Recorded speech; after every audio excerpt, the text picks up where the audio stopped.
Third time is the charm. Good evening, all. Welcome to Parents First Monthly Seminar.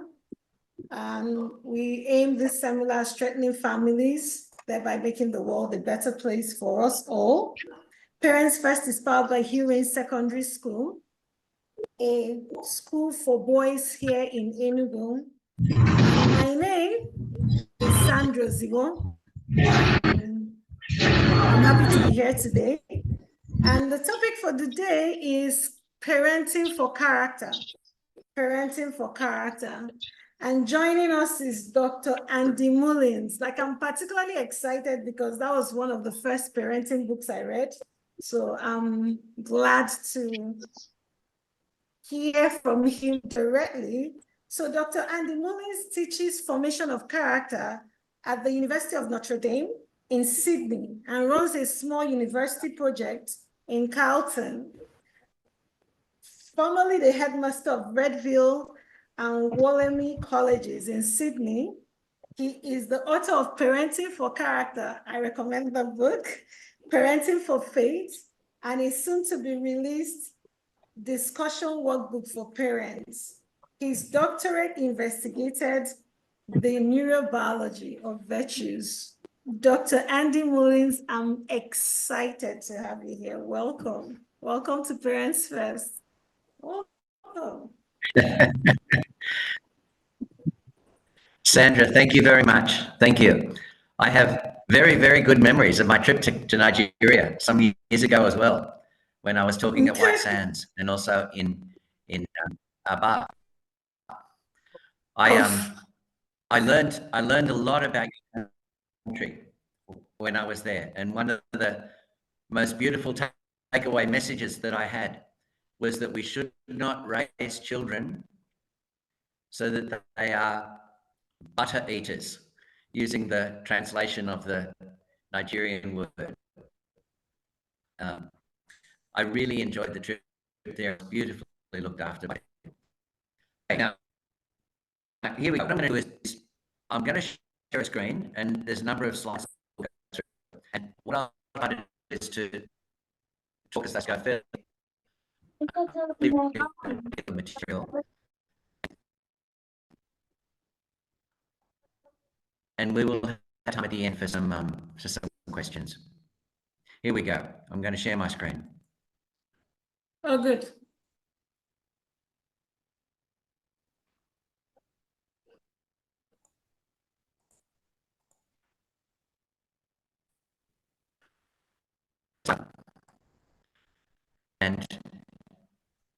And first a little bit about where I've been in the last little while. So obviously the big influence on me has been Saint Josemaria, who talked a lot about the importance of supporting parents. And the schools that I've been involved in have been very much founded on that principle. So I was the headmaster at Redfield for 15 years, and then at Wollemi College, and now down in Melbourne, which is another city in Australia. We have the privilege of two schools which have just started, called Harkaway Hills and Listerfield Lake. I did a doctorate on what happens in our brains when we build virtue, and these are the books that I've been able to get. So I know that Parenting for Character was available in a Nigerian edition. The centre book there, Parenting for Faith, has come out about 2 years ago, and that's very much about what we need to do on the parenting side to pass on our faith, to pass on a love for sacraments and prayer particularly. And then the workbook is also coming out. On the right-hand side is a school diary, which has a lot of virtue material in it. What I would suggest is, as we go through this, I will cover a lot of material.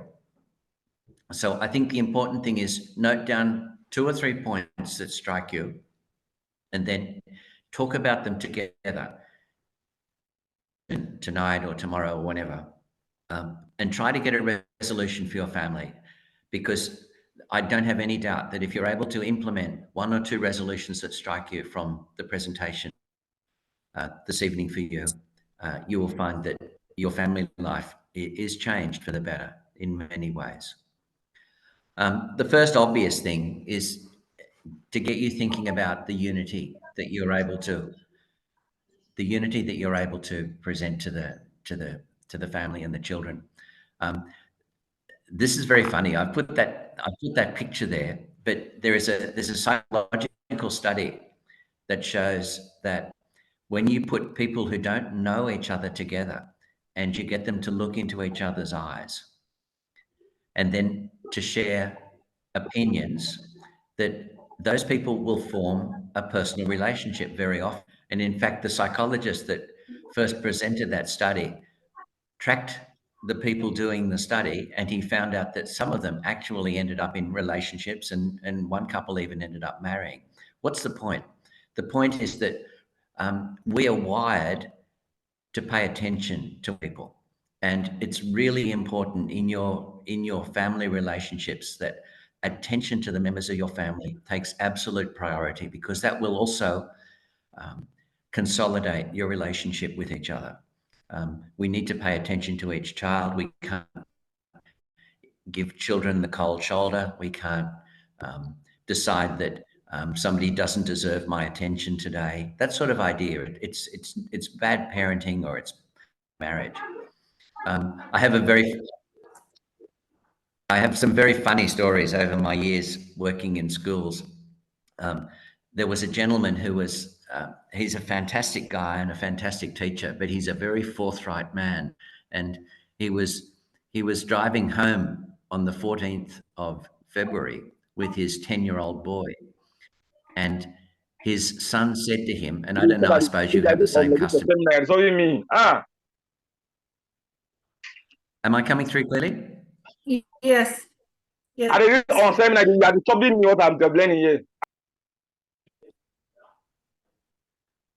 Somebody might need to keep an eye on the mutes, just to make sure that we've got everybody muted.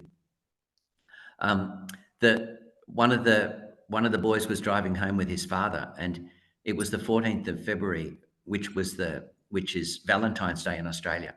And the boy says to his father, "Dad, are you going to stop and get Mum some flowers?" And Dad says to his boy, "I don't believe in all that commercial nonsense." And then the boy said to his dad, and the boy is as forthright as his dad. The boy said to his dad, "Dad, it's not what you believe in, it's what Mum likes." And he had the courage to stop. He got flowers, he took them home. And the next morning he talked about it at school, and he said, "We had a wonderful night." And he was grateful to his boy for talking to him so directly, but it shows that we have to invest in each other big time. I'm going to play this little video. This is a couple in Melbourne who've done so much marriage education down here, and they talk about their own relationship, and they talk about the importance of understanding each other's temperaments. I hope the video here comes through well. Let's see how we go here. Lauren and I have been blessed with temperament. Lloyd is a powerful choleric, and he sort of had its positives and negatives. Because I need peaceful to tone me down. You know, I'm glad I discovered what I was, because it certainly has helped me in certain situations, understanding that I am very bossy, and also thinking my idea is actually always the best idea. I might be ready to go full at a gate at something. Pat will say, "Nah, maybe that's not the best." We didn't want to sort of perhaps rush in with probably a punishment that you couldn't actually fulfill anyway. You know, no television for a year. You know, something just that didn't work. So hang on, let's just sort of think of something a little bit sort of more practical.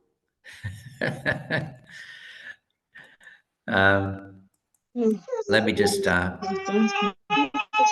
so another is to make sure that there's consistency, not just between mum and dad, but between the school and the parents. And possibly the best advice I've ever heard came from Raphael Pick, who himself was the father of 16 children, so he would have had many meetings at schools. But he said, you have to sit on the same side of the table as your child when you're discussing progress at school. So when the school report comes home, I think a good approach for parents is to say to their child, what do you like about your report? And to have a couple of things that stand out that are positive. And then what would you like to improve so that the goal belongs to the child? I think that's a very important principle. And you and I know that dedication is crucial, isn't it?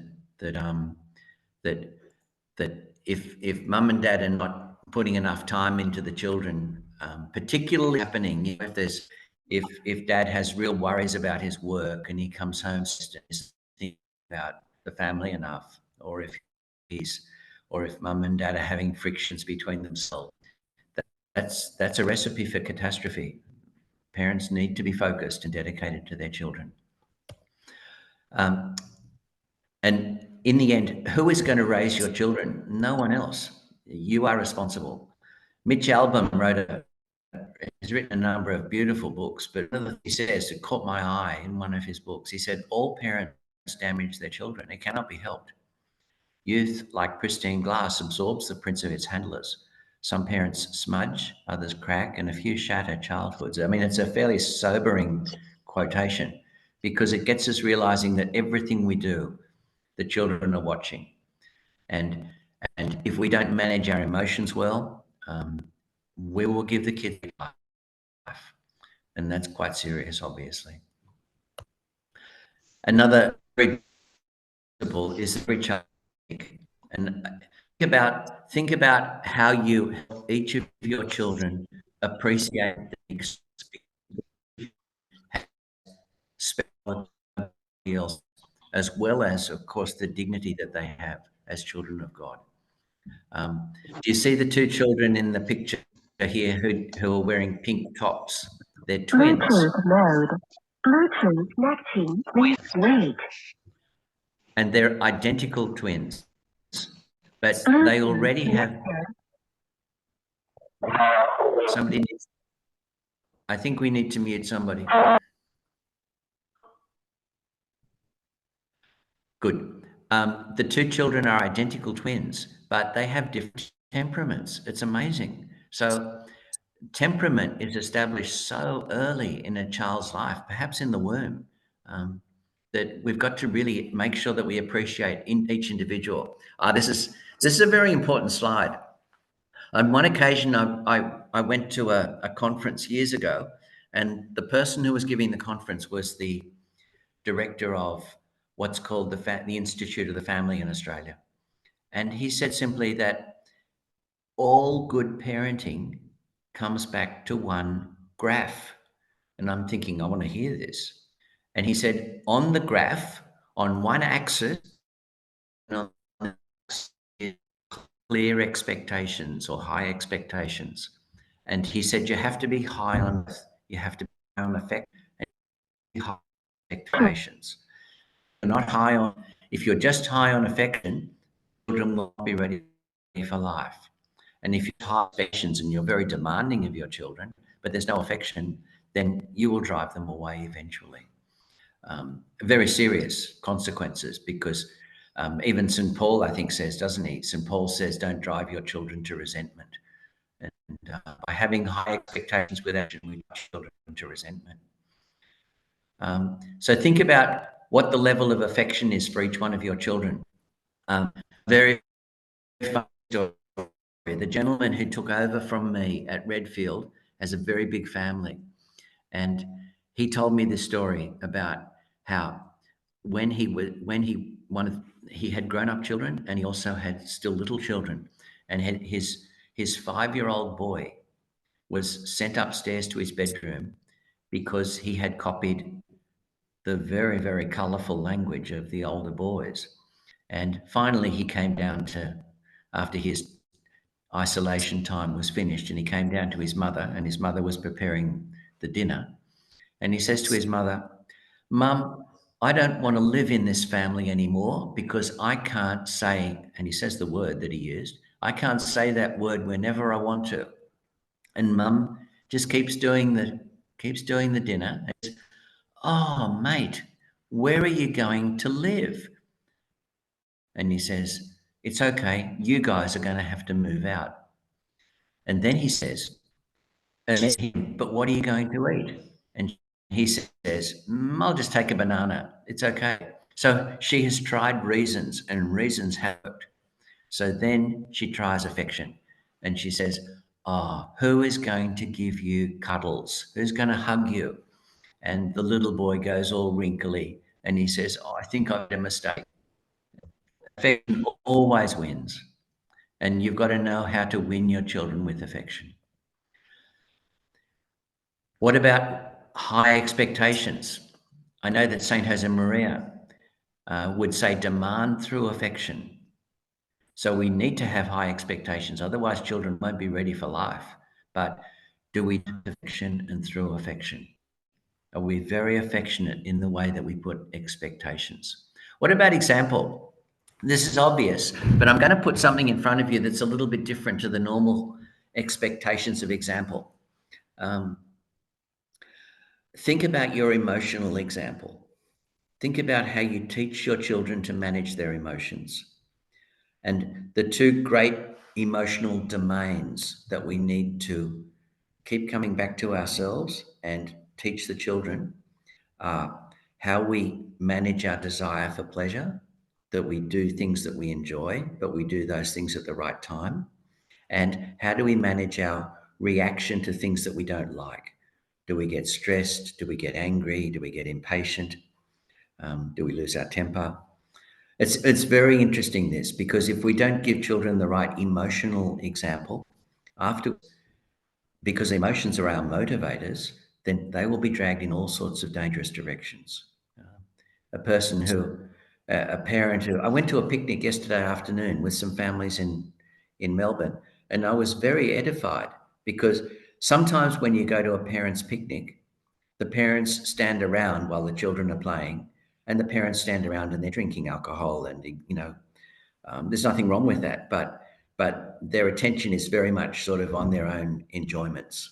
But yesterday, the parents were talking to each other a lot. They were watching the kids in the playground. They were enjoying each other's company, but they weren't doing it in a self-indulgent way. And I was very impressed with the approach that the parents were taking. Look at this. This will show us how difficult it can be sometimes to be the dominant influence on a child. This little guy is 10 months old. Isaac. He has his favorite toy put in front of him. Get the mercy. Come and get the mercy. He wants it, but he can't move. Ready? Sure you don't want the mercy? Okay, what about the phone? Wow, what do you think? Oh, you want the phone? Isn't that amazing? So we have to think about the example that we're giving. The things that we like, children will like. We know about the neuroscience of imitation. We know that children will imitate whoever spends time with them. And if they spend a lot of time with a character on television, they will end up copying that character on television. They will come home using the same words that their friends use at school. We imitate whoever spends time with us. And so it's really important that we understand that whatever we love personally, the kids will love. And we have to make sure that we love the right things. The way that we teach children what's important in life is by showing them what gives us joy. The things that give us joy will be the things that children want to imitate. This is a very important principle. Your emotional example will leave a lifelong mark on your children. So we have to manage our emotional life. And I noticed that one of the earlier presentations that you had in this series was anger management, and another one was on temperament. So this is a fantastic series of talks for parents because it's really core business. One of the most important things for all of us is to raise children in a cheerful home. We've got to remember that the things that give us joy teach children what is important in life. So if your religious faith gives you joy, then that teaches children that religious faith is important. If you are joyful when your work serves other people, then it helps the children realize that we need to serve other people in our lives. If The first time you see a member of your family in the day, if you beam, if you smile, if you have a bright smile on your face because you're looking at one of your loved ones, then children realize family is very important. But if you arrive home after work and you're preoccupied and you don't smile, that's not a good example. We know that emotion is contagious. Every teacher knows that the emotion they bring into a classroom is the emotion they get back from kids. If you're a positive teacher, you get positive students. If you're a positive parent, children are positive. You've probably come across the book Mindset, Mindset, Mindset by Carol Dweck. And she's a very eminent psychologist. And she says simply that some children have a mindset where they give up, and other children have a mindset where they have another go. They keep trying to improve. And where do they get that? They get it from their parents, first of all. So I'm bright and cheerful. Do you help each other as a couple to create a bright and cheerful home? Did you see that in the last few days? This is quite striking. There's an email that I received, and I've received it now from 4 or 5 different people. I don't know if Jordan Peterson is a well-known figure in Nigeria, but in Australia, particularly amongst young people, he's a very, very well-known figure because he's so forthright on very important social issues. And in the last year, Jordan Peterson's wife has had cancer, and also in the last year, she has decided to take up her Christian faith very strongly and become a Catholic. And very, very striking video. But one of the things that jumps out is the joy that she's trying to bring into the family, and makes you think big time. Even in her illness, how positive and joyful she was. I asked. We were talking about this as a group of parents were talking about this once, and one of the others said very, very beautifully. He said, "My daughter had drawn a smiley face to represent my wife. So I said to my daughter, draw me." So she draws a circle, 2 eyes, and a frown. But that's the way she summed her father up. It's amazing, isn't it? How sometimes children teach us a lot about the way we come across. This is a beautiful family. This family now have, I think, 9 children. Come on. Oh, where's the camera? Okay, I think we're ready.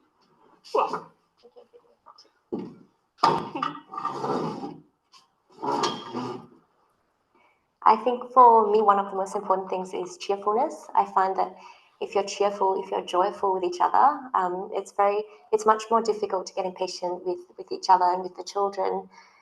Sometimes when I hear James, you probably don't even know this, coming around the corner, I start to smile. Just so I change the mood or whatever he's thinking about, or I want to be as well.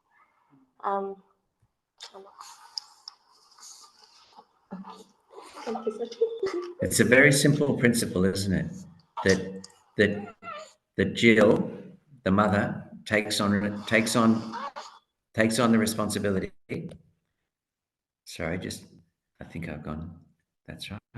Jill takes on the responsibility to make sure that she brings joy into the home and into her husband's life. Think about the bigger issue. Think about the bigger issue also of what other input is coming into the lives of your children. Somebody needs to mute, I think. I think one of our participants needs to mute.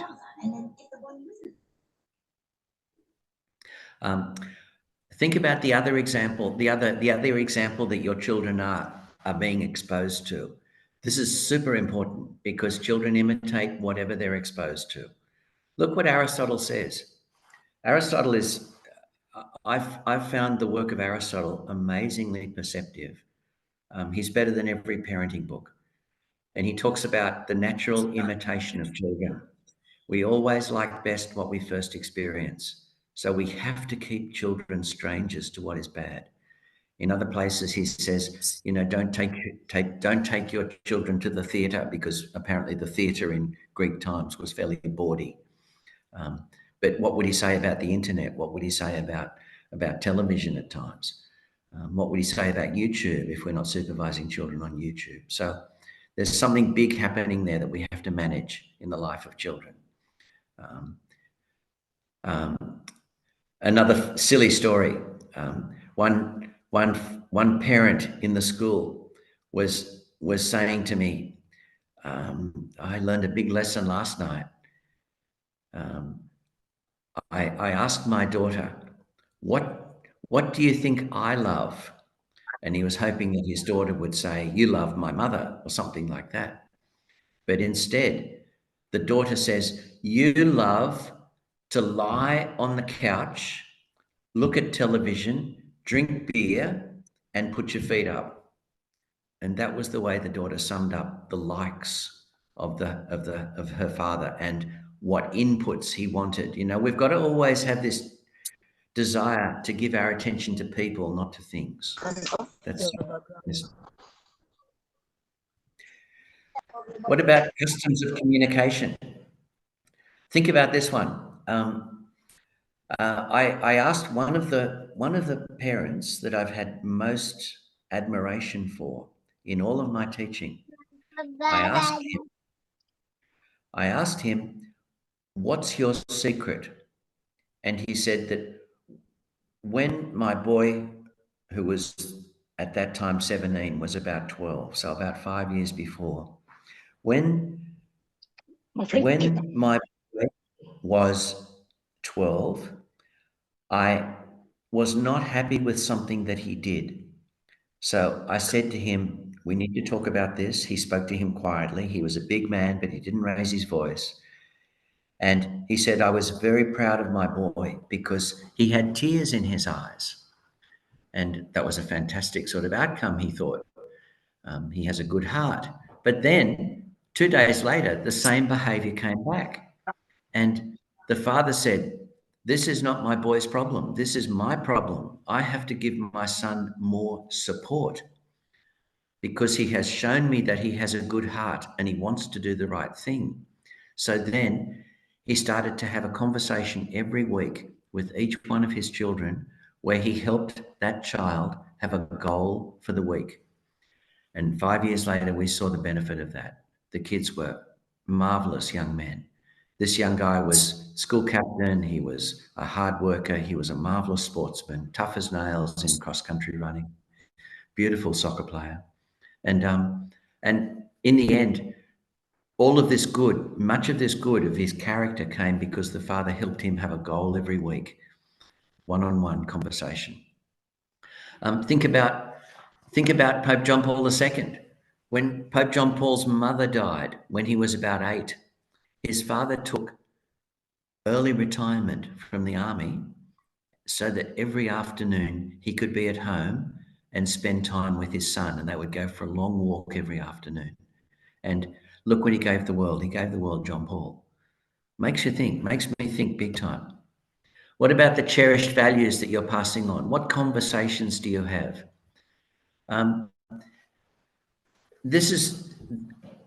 It's a very moving quote, isn't it? My father never had to be tough on me because he was so tough on himself, says St. John Paul. But it's not a religious quote. It's a common sense quote. How do you pass on your cherished values? First of all, by your own example. And look, that this idea of being tough on oneself, that's emotional example. That's fortitude. That's knowing how to put up with things that are difficult. And if kids get that example and you have a smile on your face, it's going to do so much good in the lives of your children. The young man on the right in that picture there is a young Catholic priest in Australia, in Sydney. And he came and spoke to the boys in the class in Redfield as a seminarian. And interestingly, the guy next to him now is a priest as well. So, you know, example pays off. But one of the students in the class asked Daniel, who was a seminarian, why did you want to become a priest?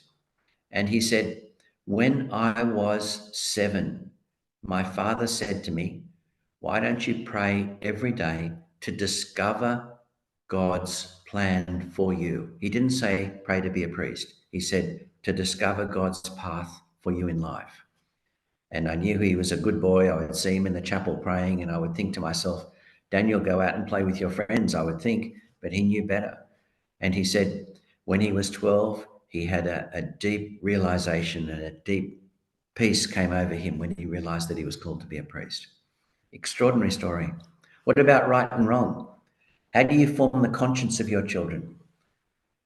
This is the biggest gift you can give them. In Homer's Odyssey, this is almost 3,000 years ago. The boy of Odysseus wants to go and find his father, but the mother, of course, doesn't want to lose her son as well. And he says to his mother, Mother, I know the difference between right and wrong. I am no longer a child.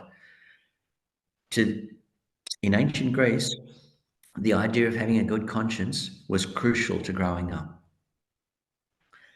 We have to form the conscience of the children in our care, because if they know what's right and wrong, they're more likely to do what's right. So many children fall into bear pits because they haven't been warned. They haven't been warned about pornography, or they haven't been warned about drugs, or they haven't been warned about selfishness. They lose their marriages because they're selfish. It doesn't make sense. We have to warn people by teaching them what's right and wrong. And to correct children is a good thing, as long as we do it calmly. We don't want to correct children in anger. We want to correct children calmly. The more calmly, the better. How do you teach children courtesy if we're not courteous with them? It's an interesting problem. Even when we correct children, we have to do it in a way that teaches them self-control. If we correct children without self-control, it's not a good correction. What about helping children wear their mistakes? Seligman is a very famous psychologist, but he insists that we do our children a favor if we allow them to make mistakes and then debrief with them afterwards. And then good habits. And the next few slides are going to focus on good habits, because this is a very, very important theme. I'm going to have a number of slides up about very practical ways that we can foster good habits in children. Look what Aristotle says. He says it makes all the difference if we have formed habits when we're young. And the habits that we need to form, think of sincerity and generosity as being the habits of the mind. So we love the truth, and we have a conviction that we have to be generous.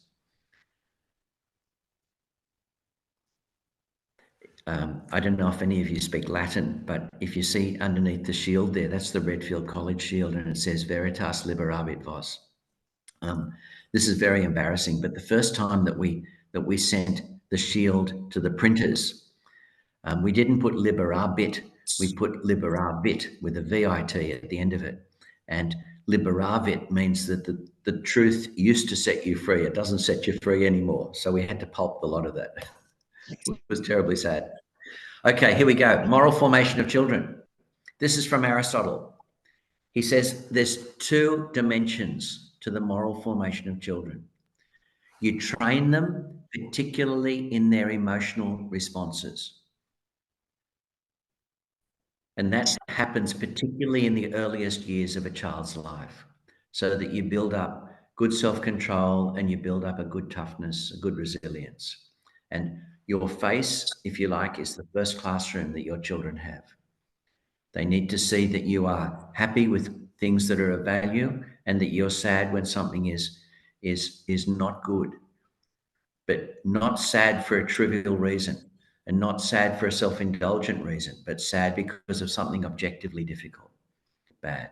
But education, we need to educate a child's mind as well. And that means the way that you talk to a child is crucial. Even a young child, you can have amazingly deep conversations, with a child who is 6 and 7, even younger.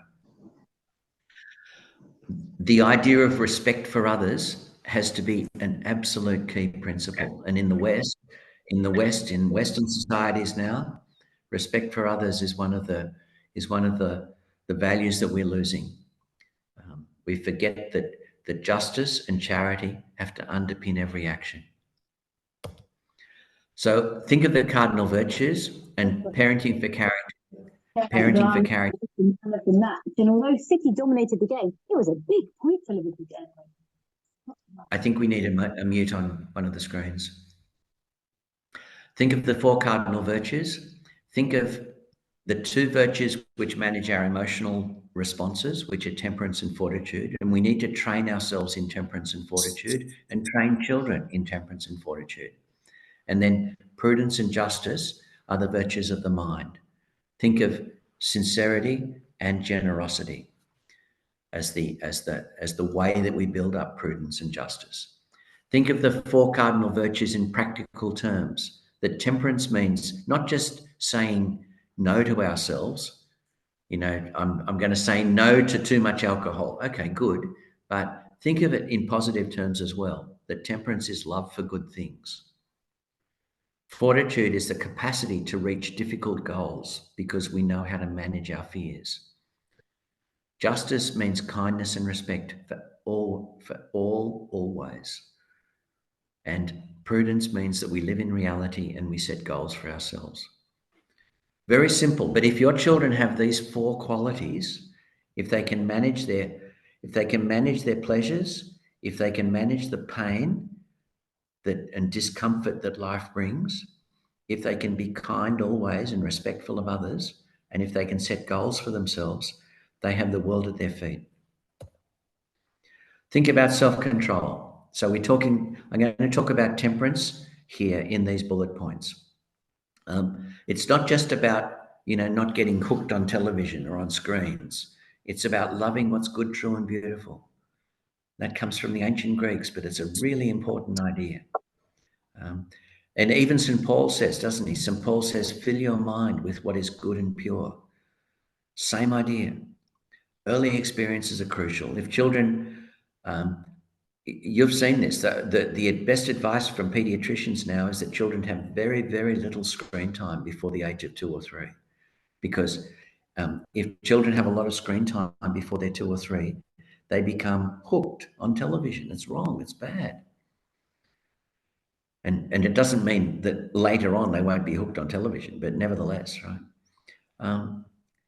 Obedience is very important because by obeying your direction, afterwards they can obey their own directions. Where does your attention go? The things you pay attention to tells you a lot about you as a person. What do you look at online? Do you look at shopping catalogs? Do you stay in touch with relatives? Do you look at a lot of sport? These things tell you a lot about you. And of course, what your child pays attention to is going to be good or bad. And you have to train your children to pay attention in the right directions, particularly that people are more important than things. And a job that we've all got is to, whether we're teachers or parents, is to watch when there are patterns of habits that are forming. This is a very simple strategy for teaching kids temperance in a very positive way. A lot of parents would like the kids to, learn an instrument and be good at an instrument. But I learned trumpet for 7 years. I had 7 years of trumpet lessons of trumpet, because I hated it. I was just not a trumpet player. I just didn't have any love for it. But, I picked up a guitar and when I was 16 and sat on the end of a bed and a bit of piano and so I liked them, and I played them. I still play them today, so that our plan is to hopefully, plan to love of it, So I think you've got to love, to really be good at something, you have to love it. My whole life, I've never met anyone who's truly exceptional at something that they didn't love. But my gut feel, I think, is that's the best shot, is to plant a love for stuff. So we have music every day and we enjoy it.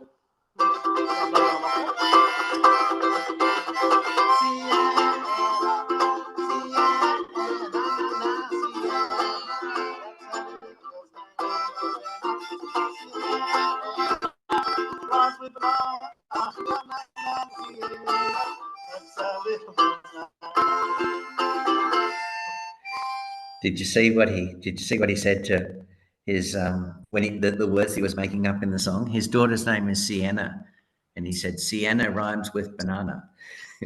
But you can see that they're having a lot of fun as a family.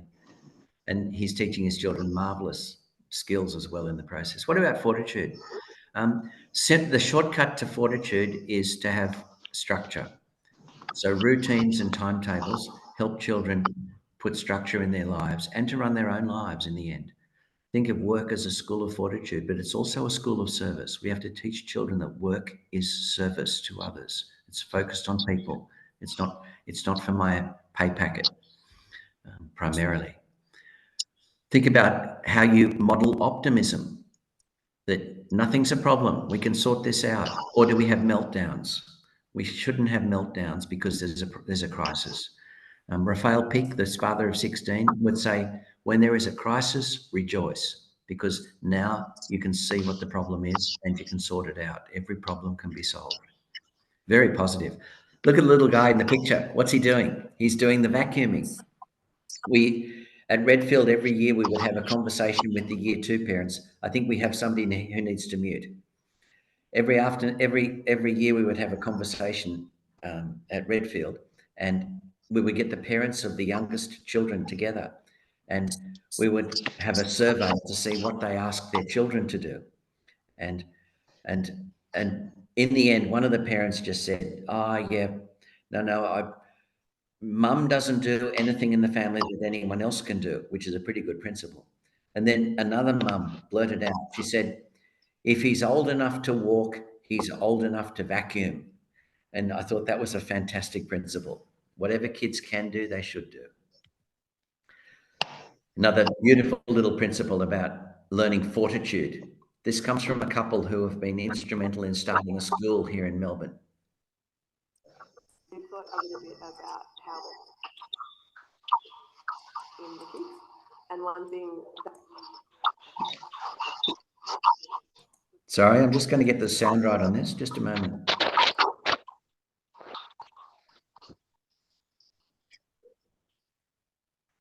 Try again. little sentences, instill good habits in the kids. And one thing that we are trying to work on is just short and sharp little grabs, little sentences, little slogans that we can pull out. And one that gets recycled a lot is you got to try again. You got to try again. You got to try again. And you got to try again. Well, actually, it's good to try again. It's good to try again. You got to try again. Yeah. So we find it works really well. They're little things that they can remember, and then when they try it again and find that they're successful, it's there's a lot of enthusiasm and encouragement and excitement, lots of clapping. So, for example, I can't find my shoe. And like, okay, well, where are your shoes? Oh, well, they're in my cupboard. I found one in my cupboard, but the other one's not there. I'm sure I looked everywhere and it's not there. So, well, why don't you try again? And then they come back, I found my shoe. And you're like, son, you tried again. It's good to try again. Being the luckiest dad in the world, it's not, I'm thinking taxing, but no, you get lots of snuggles. And I would much prefer to have lots of snuggles and clean up, be woken up every night, than to not have lots of. And what's the principle there? The principle is to make sure, the principle there is to make sure that we encourage kids to keep at things, to not give up. Then that's the positive mindset idea. Think about justice. To me, this is a blind spot, that sometimes we think of justice as just one more virtue. We think of the way that we pay respect to others, the responsibility that we have towards others is just one more virtue on a long list.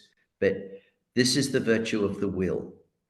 And this is what Thomas Aquinas says. And it's a groundbreaking insight, because the ancient Greeks did not understand this. But Thomas Aquinas said that every choice we make must be governed by justice. Every choice must be governed by our sense of duty to others. So we have to take others into account in every choice that we make. This is very, very big and very important. So that means that there's no room for selfishness. There's no room for self-indulgence. There's no room for filling my head with my own plans at the expense of others. And we have to raise children so that they're not selfish. What are some shortcuts to this? We give them opportunities to be generous, to share what they have. We always insist on kind words. We never allow them to speak unkindly about people, even when they're not present. That we raise children so that they're very grateful. we raise children so that they pay attention to people. You know, I mean, when you go to somebody's house, sometimes the parents bring all the children and the children sit with you and the parents. And other times the children are in the back room playing computer games and there's no emphasis on paying attention to people. I think this is very important. We're raising children for life. We're not raising children for indulgence. I won't play this because we're having some problems with the video, but this is a beautiful little 1-minute story about their little boy who helps the daughter, even though they're both very young. And the little boy helps the little girl by dragging her away from the stairs when she's about to fall down the stairs. But in the end, what are you doing to teach your kids to look after each other? That sort of idea. We'll keep going. Think about prudence, sound judgment. In Australia, we have, and it's very sad to say this, but in Australia, we have a real crisis in terms of gender ideology. And by gender ideology, we're talking about children thinking that they're no longer male or female and then wanting to be the opposite, and all the adults around them indulging that fantasy. It's a terrible crisis. And in some schools, there are more than a dozen children who are, the word is transitioning. It's a very, very sad thing because what it's doing is confusing a lot of children. It's become an epidemic, if you like. But one of the important principles of prudence is to live in reality. And of course, reality is not just what I think. Reality is objective. It's out there. It's material. It's what the facts are. So we have to help young people live in reality. What about setting goals for ourselves, having a well-formed conscience? Very simple. I won't play this, but this is a couple who talk about how they get their kids to make their own job charts, and every day the kids refer to the chart that they themselves have made and put up on the wall to show what jobs they have to do. When we treat a young person as they can and should be, they become what they can and should be. So keep raising your children for the future. Don't baby them. It's really important that parents are ahead of the wave. Very often with teenagers, we treat teenagers to be younger than they really are. We still think that they're children and already they're 14 or 15, and that's dangerous. We're raising young people to be generous and to give their lives in service to others in their own family or in society or wherever. And it's very important we don't baby them, that we are demanding, but we're demanding in a very affectionate way. Otherwise, they won't be ready for human love and relationships. They'll be entering into relationships and they will be selfish, and that is catastrophic. And you, as parents, are the example for your children about what it is not to be selfish in a relationship. You need to show your love for each other. This is a couple that have been responsible for starting the school in Melbourne. I'll play this, but it comes back to the idea of affection between parents is crucial. When I was little, I remember coming into the kitchen and seeing my parents, they were hugging, and when I came in, I sort of took a step back, and then I just felt really good. Just the idea of that my parents loved each other. So I've always thought that it's important for my children to see that, just that we love each other. So I try to, say during dinner time or something, or preparing for dinner, put music on and maybe dance in the kitchen, stuff like that. So yeah, and I think for me, often because I'm at home with the children all day, Damien's at work. I mention him a lot throughout the day. I mention Daddy, and I'm looking forward to when Daddy gets home and when we have dinner together, and Daddy would love to see this. And I think it's just speaking, they know that he's always on my mind. They know that I'm always thinking of him, and I'm always waiting for him to get home, and that is the highlight of our day when Daddy gets home. So we all love Daddy. Very nice. Very nice. We can't be Einsteins. We can't be Einsteins in intelligence. Whoa. We can't be Einsteins in intelligence, but we can be Einsteins in love. We can love with everything we've got. We can love with our whole heart. And, you know, even if we have religious faith, we realize that we're called to love with everything we've got, with our whole heart and soul and strength. And it's important that you're raising your principal goal as a family is to teach your children to love. Your home is a school of love, and you have to keep coming back to that. So that means you have to be the best husband or wife that you can be. And clearly the gentleman in the boat is not doing that. So it's very important that set yourselves goals before you set goals for the children.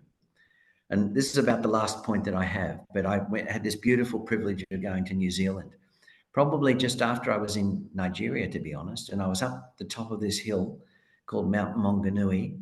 And I went up there at dawn to see, on the last day that I was there, to see the sun coming up. And I realized that behind me, there is a guy standing. I'm sitting on a rock. And he says, excuse me, you're sitting on my prayer rock. And I thought, oh dear, it was a funny conversation. He had his boy with him. And I jumped up and we had a conversation. And he says, I am the Baptist pastor of the town that you can see below. And he said, there's a lot of pain down there. I come up here 3 days a week to sit on that rock and pray over my people. And it's a good thing that our God has big ears. He's listening to me. And I thought it was a wonderful lesson. What's he saying? He's saying that when we have a responsibility, we have a duty to pray, and that those prayers are powerful. So your duty to pray for your children, no matter what your religious faith, your duty to pray for your children is really, really important. So I've finished my formal presentation.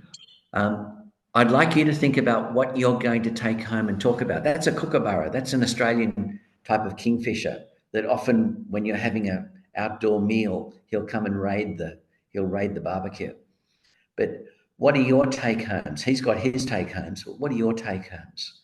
What do you want to take back to your family? What points? 1 or 2 points? I'll cut back to Sandra and see how she wants to organize this now. I'm going to stop my slides and stop sharing and then let Sandra take over. Just a sec. There. Stop sharing. Can I do this? There. Yeah, Dr. Andy, thank you. That has, I have too many take homes anyway. I have too many take. It's I see a lot of prayers already going on in the comment section, and people are like, God help us, because it's really just a lot. I don't know if you would want us to, some people have questions. I think just take questions and answers. Sorry, that dropped out. I said some people have questions. Please. So I'm very happy to handle that. How would you like to do it, Sandra? I'll just take some people's questions. Like there's one already here. I'll just take some people's questions. Sorry. There's Chum. I'm trying to get back to the question and the chat box. Okay, I can't see the question anymore, but the question was to the effect as how do you handle about high expectation and high affection, but how would you treat it if they wouldn't listen to you? Shoma Neke, can you ask that question by yourself? I don't see it anymore. Shoma Neke. So how do you handle children who wouldn't listen to you? Good. Okay, and then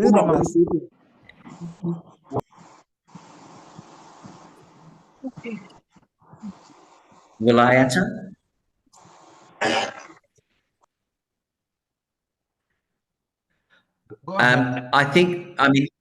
I'll jump in. It seems to me that the key thing there is that we have to assess what age the children are. If the children are young, then we have to keep insisting, obviously, gently, firmly, but clearly, but insistent that they do the right thing. If a child is slightly older and we can appeal to them, I've seen very, very effective that a parent sits down with a child particularly when there's been a crisis.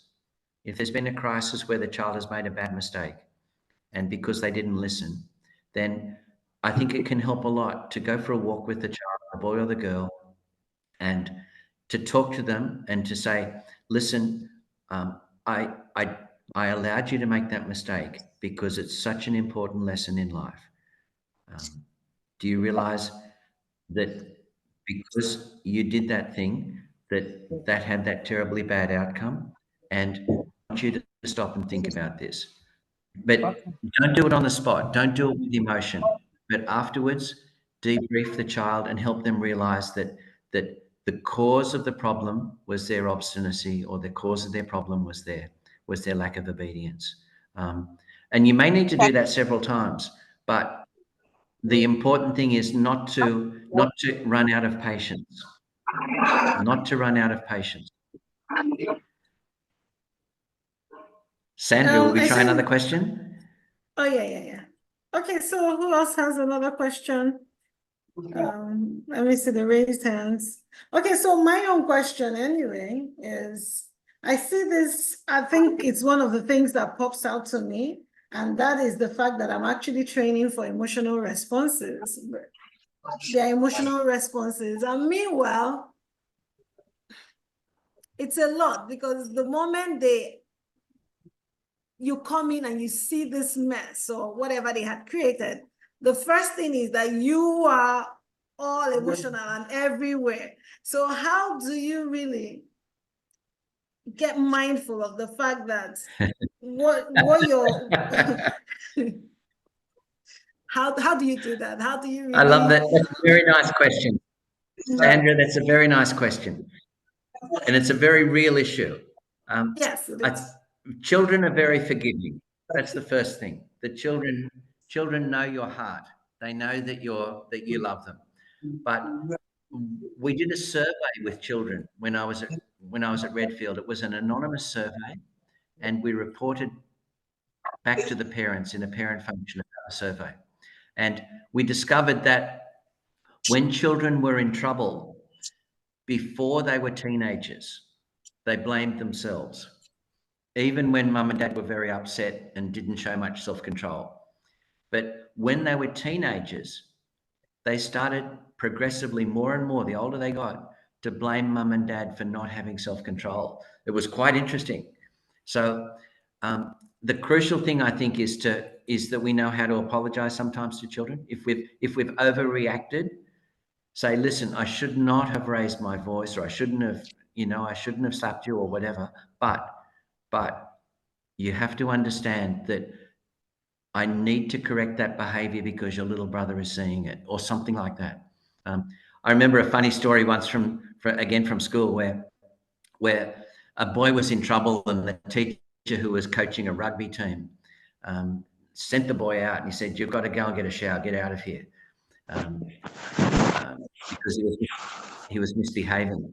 And then the teacher felt he'd overreacted. So the next morning, he found the boy in the playground and he said, "Listen, John, you shouldn't have done that yesterday, but I'm sorry that I raised my voice and I was very angry." And then the boy said to the teacher, "It's okay, sir, you have to correct me."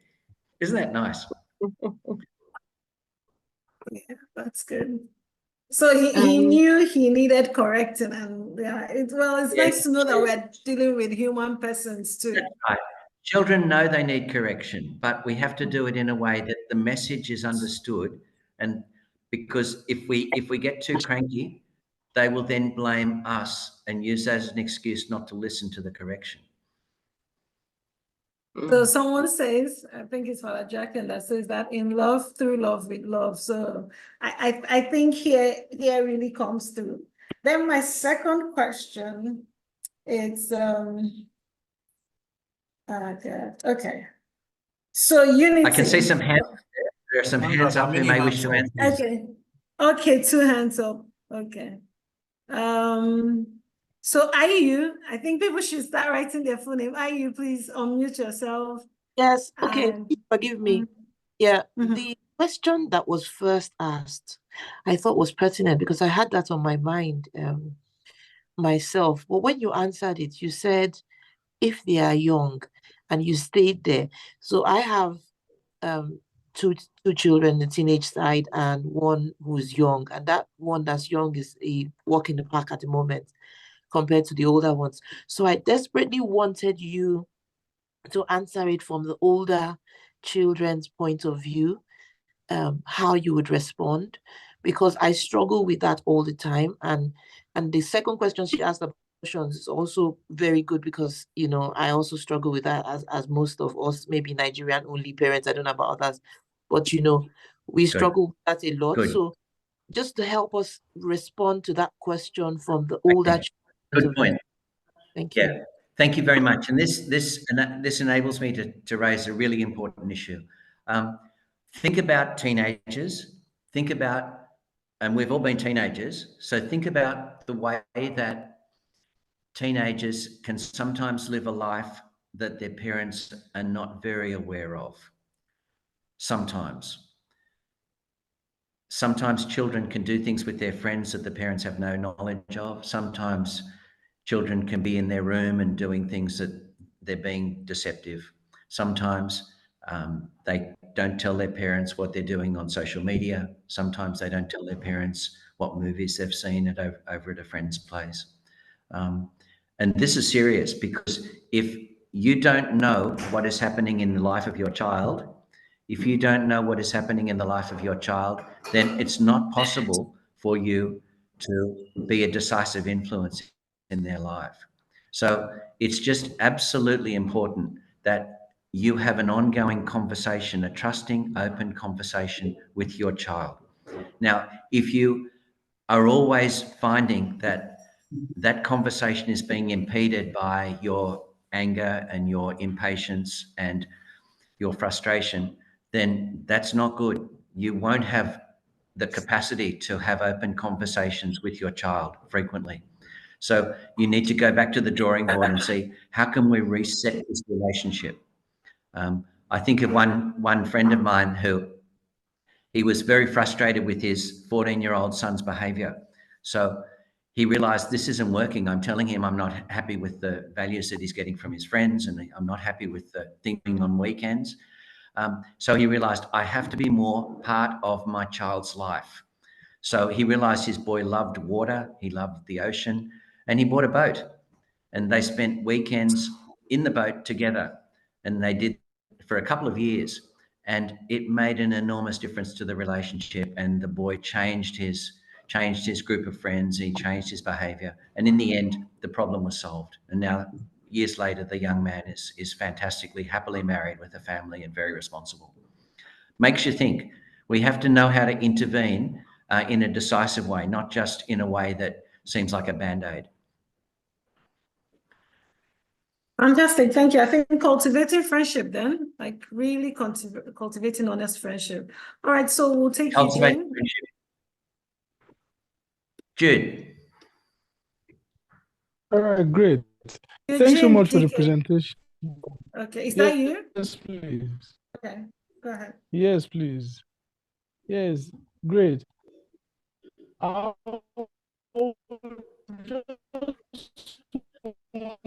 just want to find out how. I'm sorry, I'm not getting that audio. Yes. I'm not Okay. getting that audio. So I'll just ask a question from, I'll mute him immediately. Say hello. Take and say hello. There's a question. I don't know if it's from Eugene that talks about how do you handle a boy who bullies? I'm sorry, I I've didn't. muted Eugene. Sorry, I've muted him. And then there's a question about how do you handle a boy who is a bully? So your son is the bully now. Yes. How do That's you a good handle? question. Yes. Yeah. I think there's two aspects to that. Clearly, there's no way to solve this without you can correct it, but you can't correct it without working with the child, because a bullying attitude is a mistaken understanding of how important other people have to be in my life. So the only way that you can solve that is by correcting it, and sometimes correcting it firmly and making sure there are apologies and making sure that there are consequences. And if a young person bullies someone else, they have lost the right to be with that other person. They've lost the right to be in that class if they bully other children in that class or whatever it is, right? At least for a time. But it's crucial. It's not just a matter of punishing. It's a matter of then helping a young person realize that I cannot go through life in this self-centered way. I have to treat people well. Now, there's another dimension to this also, because sometimes people have different, I don't know if you use this expression, thicknesses of skin. So some people can be very sensitive, and other people can be very harsh with other people and not understand there's a problem. But a lot of that comes from the family originally, that we need to raise children to be much more sensitive with others and to be considerate and kind. There's a beautiful book, if you haven't come across it, and sorry, I should have said this at the start of the answer. There's a beautiful book by a guy called Thomas Lickona, Lickona, Thomas Lickona, and it's called How to Raise Kind Children. And it's the best book that I know practically about parenting. How to Raise Kind Children. And it shows that one of the crucial values in raising children is to raise them so that they have a really sensitive, positive attitude to other people, because otherwise their marriages and their parenting, in turn, will be catastrophic. Thank you, Dr. Andy. I'm definitely going to pick up this book and read it immediately, because if you're recommending it, then we're doing it. Okay, so we have one more question, and that would be it. Jude. Jude Ude. Yes, please. Good evening, Andrew. Andrew, good to see you. Good to hear you again. Just a word for a mother and another word for a father who has different values from the spouse. That is, a father believes in his virtues and the mother doesn't believe in the good virtues, or the mother believes in good virtues, inculcating good virtues on the children, and the father doesn't believe in that because of the society, where he says, in the society, if you are too good, people will lick you like sugar. And then some others believe that especially the boy should be hard, should be, So what can you give an advice to such spouses, the good ones, and then the other one? How can they now raise children in this conflict of spouses? There's spouses that have different values to life. How can the good one manage and still raise his or her children? The responsible adults. Yes, you're putting your finger on something which is so crucial. And remember, the very first slides in the presentation were about unity between mum and dad and consistency. If there's not consistency, kids can be very confused about what's important. This is very important, and you don't want to undermine each other. That's, a couple that don't see eye to eye on issues, they can't criticize each other in the eyes of the child. That's not good either, because a child needs a mother and a father if possible, right? So what do you do? The solution is that mum and dad need to both understand the principle of consistency is crucial, and they need to work together so that in everything relating to the child, their message is consistent. Now, that's not easy. The school can help. The school can sometimes help there. Sorry, I need somebody to mute. The school can sometimes help there, because when they have conversations with a family, they can insist that mum and dad come together. And even if the mum and dad, in worst scenario, are separated, the school can say to the parents, listen, in everything relating to your children, you need to be united. Now, that's a nice principle, but what do you do? If there's no goodwill, it's very difficult, and mum or dad simply has to do their best. But if there is goodwill and both parents want to be the best parent that they can be, then they will understand that we have to be consistent in the values that we pass on. It's a terribly difficult situation, and sometimes you need to cut your spouse slack so that you don't get picky about small things, that you don't become insistent about little details of example when often the big pictures, the big aspects of example are there, like treating other people well or whatever. But there's nothing, there's no substitute for dad having a conversation every Sunday night over a cup of coffee or a glass of wine and to talk about what the priorities are for the kids the following week. Every week, mum and dad need to sit down and talk, if they can, about each of the children in a proactive way. Thank you very much, Dr. Andy. So far, I've seen take-homes, and just someone has here. Okay, someone has here that had take-home.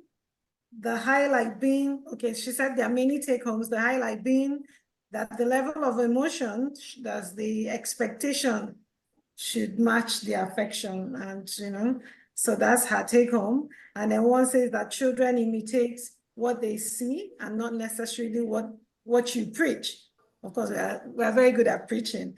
So the thing which you would want them to do. So anyway, so a lot of people have take-homes. I have a lot of mine too. So we're very grateful to have you here.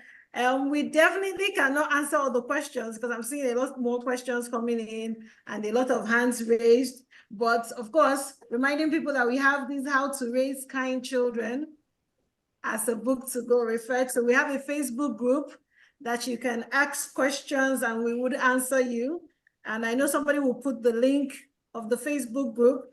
And then, of course, please speak up if you want. If you want to know how to get it, also ask it there.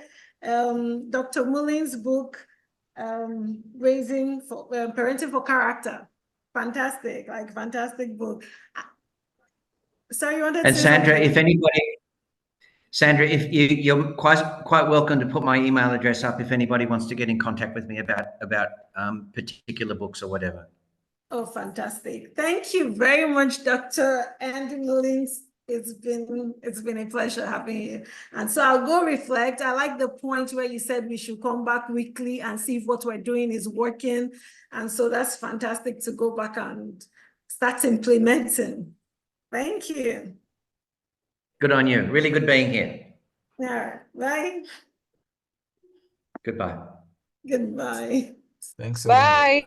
All right. Thank you, people. It's been a wonderful day, as always. Thank you so The much. Facebook group. Bye.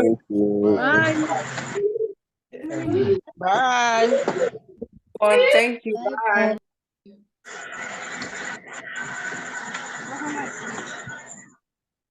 Bye-bye. Great. Bye. Bye-bye. Someone spell the author here. How to Bye, raise kind everyone. children. Bye-bye. How to raise kind children. Thomas. Thank you for What is it? lecturing us. We are grateful. Bye. Bye. Bye-bye. Thank you for lecturing us. We are grateful. Yeah, thank you for coming. There were 25 of We us couldn't here get the watching. email. What about the email?